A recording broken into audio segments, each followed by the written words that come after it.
नमस्कार. इयत्ता दुसरी मधील आज आपण विषय बघणार आहोत खेळू करू शिकू. यापैकी खेळू या विभागातील घटक क्रमांक 3 खेळ व शर्यती हा पाठ आपण आज शिकणार आहोत. खेळ व शर्यती ह्या दोन्ही गोष्टी तुम्हाला सगळ्यांना खूप आवडतात. आज आपण वेगवेगळ्या प्रकारचे खेळ आणि विविध शर्यती यांची माहिती या पाठामध्ये घेणार आहोत. प्रथमतः आपण मनोरंजनात्मक खेळ कोणकोणते आहेत याची माहिती घेणार आहोत. मनोरंजनात्मक खेळ म्हणजे ज्या खेळामधून आपल्याला खूप आनंद मिळतो, ते खेळ खेळताना आपल्याला खूप मजा वाटते, अशा प्रकारचे खेळ आहेत. ते कोणकोणते खेळ आहेत ते आपण आता पाहूया. चित्रामध्ये दाखवल्याप्रमाणे पोत्याची शर्यत. विद्यार्थ्यांनो, तुम्हाला हा खेळ खेळताना खूप मजा येते. शाळेमध्ये विविध कार्यक्रमाच्या प्रसंगी या खेळाचे आयोजन केले जातात. यानंतर पुढचा खेळ आहे दोरीवर उड्या मारणे. खास करून हा खेळ मुलींना खूप आवडतो. दोरीवरच्या उड्या मारताना मुलींना वेगळ्या प्रकारचा आनंद मिळतो.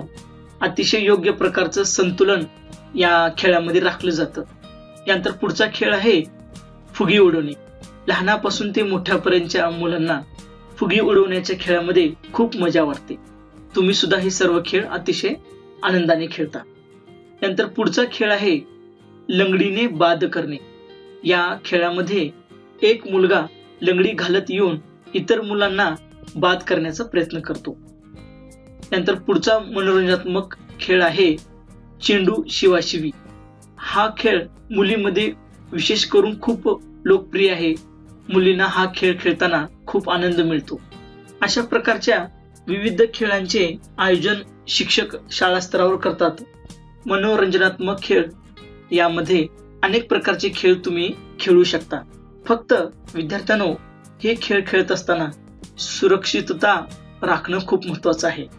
मैदानावर तुम्ही ज्यावेळेस खेळता त्यावेळेस विशेष प्रकारची काळजी घेऊन अशा प्रकारचे खेळ खेळले पाहिजेत. यानंतर पुढचा खेळाचा प्रकार आहे बैठे खेळ.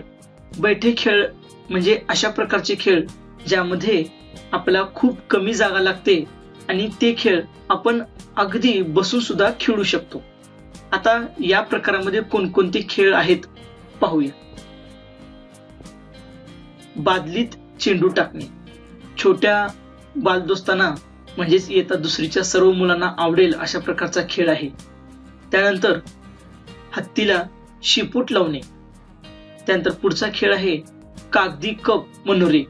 म्हणजे कागदी कप घेऊन त्याच्या आधारे मनोऱ्या रचणे. त्यानंतर पुढचा खेळ आहे चिमणी भुर. हा खेळ अगदी आपण बैठ्या स्वरूपामध्ये 4-5 मुलांना घेऊन खेळू शकतो. त्यानंतर पुढचा खेळ आहे वस्तू ओळखणे. वस्तू ओळखणे हा खेळ सुद्धा खूप चांगला आहे. या खेळामध्ये मुलांना वेगवेगळ्या वस्तूंच्या स्पर्शाची जाणीव होते.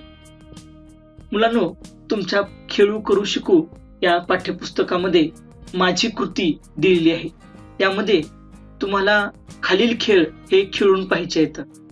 यामध्ये पहिला खेळ आहे लुडो, दुसरा खेळ आहे बुद्धिबळ आणि तिसरा खेळ आहे सापशिडी. हे तिन्ही खेळ हे अतिशय मनोरंजनात्मक आणि बैठे स्वरूपातले खेळ आहेत.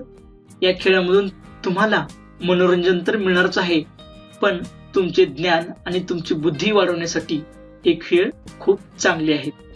ज्यावेळी मैदानावर खेळण्यासारखी परिस्थिती नसते त्यावेळी आपण अशा प्रकारचे खेळ निवडायला पाहिजेत. यानंतर पुढील खेळांचा प्रकार आहे स्थानिक व पारंपरिक खेळ. काही खेळ असे असतात की जे फक्त स्थानिक पातळीवर खेळले जातात आणि हे खेळ अगदी फार पूर्वीपासून खेळले जातात. तर असे खेळ कोणते आहेत त्याची आता आपण माहिती घेऊया. त्यामध्ये पहिला खेळ आहे तो म्हणजे टिपरी. नवरात्र किंवा इतर 15 ऑगस्ट 26 जानेवारी अशा विविध राष्ट्रीय कार्यक्रमाच्या दिवशी सुद्धा विद्यार्थ्यांच्या टिपरींचं आपलं आयोजन केलं जातं. यानंतर पुढचा खेळ आहे तो म्हणजे झिम्मा. मुलींना विशेष आवडणारा असा हा खेळ तो म्हणजे झिम्मा. त्यानंतर पुढचा खेळ आहे तो आहे लेझिम. मी आत्ताच सांगितल्याप्रमाणे राष्ट्रीय उत्सव किंवा कार्यक्रमाच्या वेळी लेझिम हा खेळ खेळला जातो. हे स्थानिक व पारंपरिक खेळ आहेत. या प्रकारे तुमच्या भागामध्ये सुद्धा काही वेगवेगळे नाविन्यपूर्ण असे खेळ असतील तर त्याची सुद्धा तुम्ही माहिती करून घ्या आणि ते खेळ खेळा. यानंतर आपण पाहणार आहोत काही विविध प्रकारचे खेळ. त्यामध्ये स्नायूंच्या दमदारपणाचे खेळ कोणते आहेत ते आता आपण पाहूया. यातला पहिला जो खेळ आहे तो आहे सिंगल बारला लटकणे. मुलांनो, तुम्हाला माहित आहे की आपल्या शाळेमध्ये सिंगल बार असतो. त्या सिंगल बारला लटकणे हा खेळ अनेक मुलं खेळतात. या खेळामुळे आपल्या स्नायूंचा दमदारपणा वाढतो. त्यानंतर पुढचा खेळ आहे तो म्हणजे दोराला पकडून झोके घेणे. सिंगल बारलाच आपण दोरी बांधून किंवा झाडाला एखादी दोरी बांधून त्या दोरीच्या सहाय्याने आपण झोके घेण्याचा सराव करू शकता. पण हे सर्व करत असताना तुम्ही योग्य ती काळजी घेतली पाहिजे. त्यानंतर पुढचा जो खेळ आहे तो म्हणजे पारंब्याना लटकणे. आता पारंब्याना लटकणे हा खेळ ग्रामीण भागामध्ये विशेष करून लोकप्रिय आहे. झाडांची संख्या जास्त असल्याने तिथे वड, पिंपळ यासारख्या झाडांना पारंब्या असतात. त्या पारंब्याना लटकून मुले झोका खेळतात.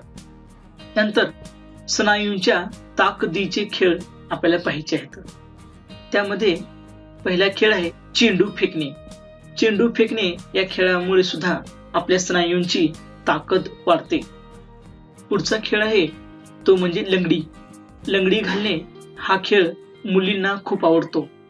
स्नायूच्या दमदारपणाचे व ताकदीचे जे खेळ आहेत या खेळामुळे आपल्या स्नायूंची वाढ होते. हे खेळ खेळत असताना आपण सुरक्षिततेला तो दिले पाहिजे. त्याचबरोबर हे खेळ खेळण्याबरोबरच स्नायूच्या दमदारपणाचे व ताकदीचे काही नवीन खेळ सुद्धा तुम्ही खेळले पाहिजेत. त्यानंतर स्नायूंचा लवचिकपणा वाढणारे खेळ आपण पाहणार आहोत. यामध्ये पाठीची कमान करणे हा एक प्रकारचा खेळ आहे. यामुळे आपल्या स्नायूंची लवचिकता वाढते. त्यानंतर पुढील खेळ आहे पाय ताणणे. हे दोन्ही खेळ करत असताना आपण आपल्या शिक्षकांच्या उपस्थितीमध्ये योग्य मार्गदर्शनाखाली हे खेळ खेळावेत. यानंतर आपण पाहणार आहोत समन्वयाचे खेळ. समन्वयाच्या खेळामध्ये आपण अनेक विद्यार्थ्यांशी समन्वय साधून हे खेळ खेळणार आहोत. त्यामध्ये पाठीमागे वळून चेंडू देणे किंवा घेणे या खेळामध्ये 2 विद्यार्थ्यांमध्ये समन्वय असणे खूप महत्वाचे आहे. त्यानंतर पुढचा खेळ आहे चेंडू झेलणे किंवा फेकणे. चेंडू झेलणे किंवा फेकणे यामध्ये सुद्धा 2 विद्यार्थ्यांमध्ये आपापसात समन्वय असणे महत्वाचे आहे. त्यानंतर पुढचे खेळ आहेत वेगाचे खेळ. त्यामध्ये पहिला खेळ आहे ते म्हणजे धावण्याची शर्यत. सर्वच शाळांमध्ये हा खेळ घेतला जातो आणि तुम्हाला पण खूप आवडतो. त्यानंतर तोलाचे खेळ, ज्यामध्ये तुम्हाला स्वतःच्या शरीराचा तोल सांभाळावा लागतो. त्यामध्ये खेळ आहे टी शरीर स्थिती किंवा टी बॅलन्स. दिलेले चित्र काळजीपूर्वक पाहायचं आहे आणि त्या चित्रात दिलेली शरीर स्थिती आपण पाहायची आहे. डोक्यावर वही ठेवून चालणे. डोक्यावर वही ठेवून चालणे या खेळामध्ये सुद्धा आपल्याला डोक्यावरची वही खाली न पाडता चालायचं आहे. या खेळामध्ये आपल्या शरीराचा तोल सांभाळला जातो. आतापर्यंत आपण विविध खेळांची माहिती घेतली. आता आपण विविध शर्यती कोणत्या आहेत त्याची माहिती घेणार आहोत. जलद चालणे. जलद चालण्याची शर्यत ही आपण शाळा स्तरावर अनेकदा अनुभवली असेल. पुढची शर्यत आहे ती म्हणजे बदक चाल शर्यत. बदक चाल शर्यत म्हणजे बदकासारखं चालण्याची शर्यत. त्यानंतर पुढचा जो प्रकार आहे तो आहे लघु खेळ. लघु खेळामध्ये चेंडू ढकलत नेणे अशा प्रकारच्या खेळ आपण खेळू शकतो. माझी कृती. तुमच्या पाठ्यपुस्तकात दिल्याप्रमाणे माझी कृतीमध्ये तुम्हाला तुमचा जो आवडता खेळ आहे त्या खेळाचे तुम्हाला चित्र काढायचं आहे. अशा प्रकारे आपला हा जो पाठ आहे घटक क्रमांक 3 खेळ व शर्ती या ठिकाणी संपलेला आहे. विद्यार्थ्यांनो, लक्षात ठेवा, खेळ आणि शर्यत या दोन्ही गोष्टी आपल्या मनोरंजनासाठी, आनंदासाठी आहेत. त्यामध्ये हार किंवा जीत होणारच.